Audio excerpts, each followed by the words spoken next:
Հայաստանի ներքաղաքական գործընթացների վրա արտաքին գործոնների ազդեցությունը հնարավոր սցենար է համարվում փորձագիտական դաշտում եւ հաճախ է դառնում Հայաստանում քաղաքական դիսկուրսի թեմա։ Մասնավորապես խոսքը վերաբերում է Իլհամ Ալիևի ենթադրյալ դերակատարությանը եւ նրա հնարավոր շահագրգռվածությանը Հայաստանում գործող իշխանության Նիկոլ Փաշինյանի գլխավորության վերարտադրության հարցում։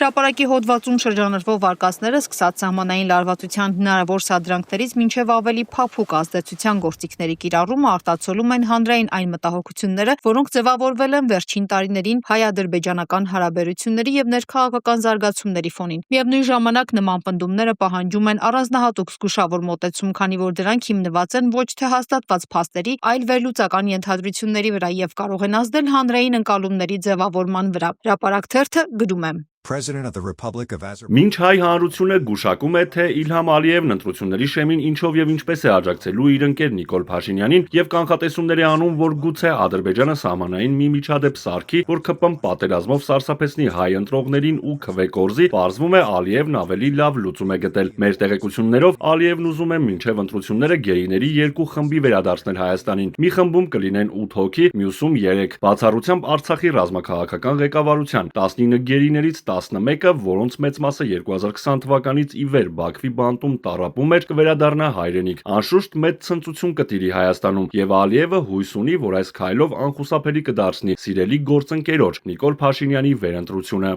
Այն, որ գերիների վերադարձի թեման համաձայնեցվել է Նիկոլ Փաշինյանի հետ, վկայում է նաև Արցախի ղեկավարությանը վերադարձողների ցանկում չընդգրկվելը, չէ՞ որ նրանց վերադարձը կարող էր Հայաստանում ներքաղաքական մթնոլորտ փոխել եւ մեր ժողովրդի կոտրված ոգին բարձրացնել, ամփոփում է թերթը։ Միևնույն ժամանակ զուգահեռ իրականությունում միեդում հայ գերիների շահերի ներկայացուցիչ Սիրանուշ Սահակյանը հաղորդում է Արցախի նախկին պետնախարար Ռուբեն Վարդանյանի ընտանիքից տեղեկություն ունի, որ նրան տեղափոխել են Բաքվի Ղարադաղի շրջանի Ումբակի բանտային համալիր։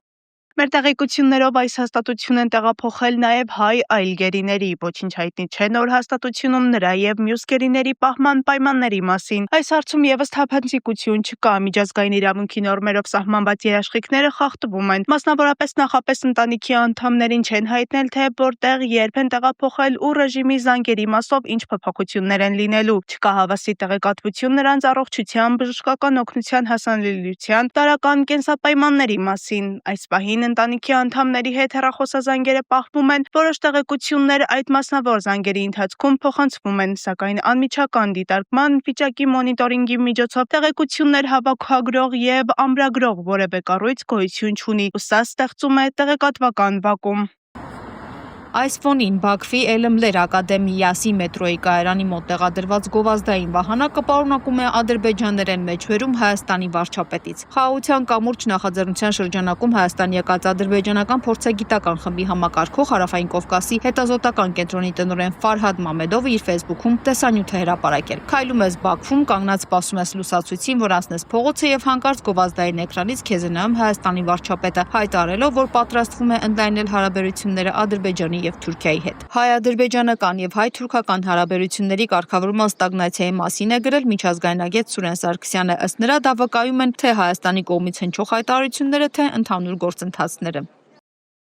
Հայաստանի իշխանությունները հայ-ադրբեջանական հարաբերությունների կարգավորումը փաստացի կապել են բացառապես թրիփ նախագծի իրականացման հետ, մինչդեռ Թուրքիան իր հերթին հայ-թուրքական հարաբերությունների կարգավորումը պայմանավորում է հայ-ադրբեջանական հարաբերությունների կարգավորմամբ։ Արդյունքում ձևավորվել է 3 փոխկապակցված գործընթացներից բաղկացած շղթա՝ թրիփ նախագծի իրականացում, հայ-ադրբեջանական եւ հայ-թուրքական հարաբերությունների կարգավորում, որոնք միմյանցից կախված ամբողջական փաթեթ են դարձել։ Այս պայմաններում դրանցից որևէ մեկի ձախողումը անմիջապես ազդում է մյուսների վրա։ Այս պահին թրիփի ուղղությամբ էական առաջընթաց չի նկատվում, ինչը ենթադրում է նաև մյուս գործընթացների դանդաղում։ Նախագծի իրականացման հեռանկարները մասամբ կախված են նաև Իրան-ԱՄՆ հարաբերություններից։